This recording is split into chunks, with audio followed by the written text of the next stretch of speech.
So with all this going on, how significant is the event that is unfolding in Delhi, which was inaugurated today by Prime Minister Modi? Now for the next 2 days, today, tomorrow and day after, there will be intense deliberations, and there is a call being given by the Prime Minister for a framework to govern AI, ethical AI. It's being talked about responsible AI, safe AI. At the same time, some sort of a draft is also being worked upon that everybody could sort of put their heads together on and come out as a unanimous or a consensus-based kind of an agreement. Dr. Arpan joins us. He's Professor, School of Artificial Intelligence at IIT Delhi. Good evening to you, Professor. In the midst of what is going on, how significant is this edition of GPAI, which is taking place in India, in terms of what is expected out of it as well? So this is actually a high time that we needed to deliberate about the policy and governance of AI. If you look at how this entire space is evolving, the space is evolving very fast. One part is the technology that is actually growing in leaps and bounds. And if you look at it today, there is so much of discussion surrounding the kind of benefits AI can give. Now, the benefits are something that we are envisioning, and it's going to be, huge in the years to come. But there are also dark sides of it. Today, when we are talking about areas like deep fakes that generative AI can potentially create, that's huge risk on the society. We are looking at potentially cyber warfare that might emerge because generative AI allows that. The point is we cannot shy away.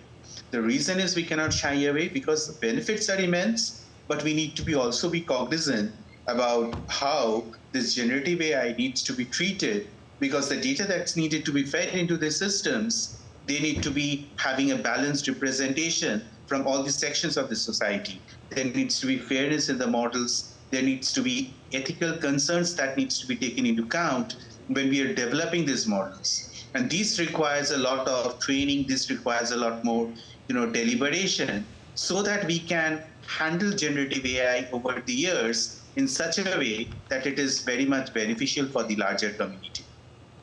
Right. Now, the clarion call is that the world should work together to come up with some sort of a framework to govern AI. But we see the EU has come up with an AI Act. We've seen US President Joe Biden pass executive orders. There are countries, other countries in Europe and other parts of the world that are investigating certain infringements of law which seem to be emanating out of generative AI in particular. So do you think that the world can get together and come up with some sort of a framework or a declaration out of this GPAI itself that indicates that everybody will take a collective decision on how to govern AI? So that is quite a big challenge, but I can tell you that there has been initiatives which has been taken. For example, I know that the Commonwealth has formed an expert committee. They have also involved me into part of that committee. The idea is to create a policy guideline for generative AI for the long term. Now, this is also a learning moment for all of us. We are also trying to figure out, because all the countries have different agendas, their different needs are there, their ecosystems and microcosms of the ecosystems are different. Understanding this, that given the countries and economies are at different stages of development, the industrial needs, the social needs, and the political needs are different. It will be a challenge to create something that will be, usable across the countries. Universal. But that's how policy needs to evolve. We need to have a global outlook in terms of focus, but also do a little bit of localization to understand and cater to the needs of the Indian ecosystem whenever we are developing a policy.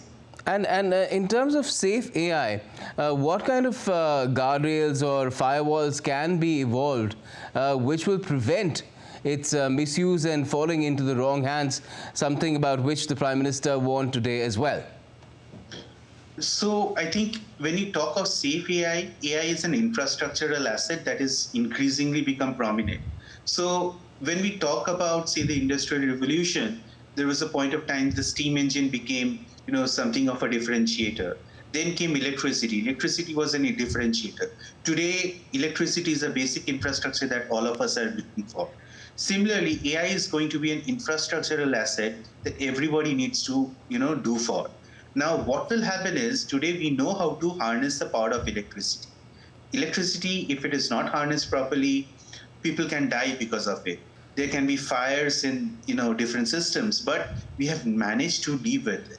Similarly, when infrastructure assets are created, we have a deeper understanding of how generative AI is going to be used, how people will use. Normal person who might Professor, not be a technocrat, but he will be Professor, knowing how to use generative AI. Professor, And do you see learning it as a will be problem that calculated. AI has been likened to the atomic bomb, not to electricity or the steam engine?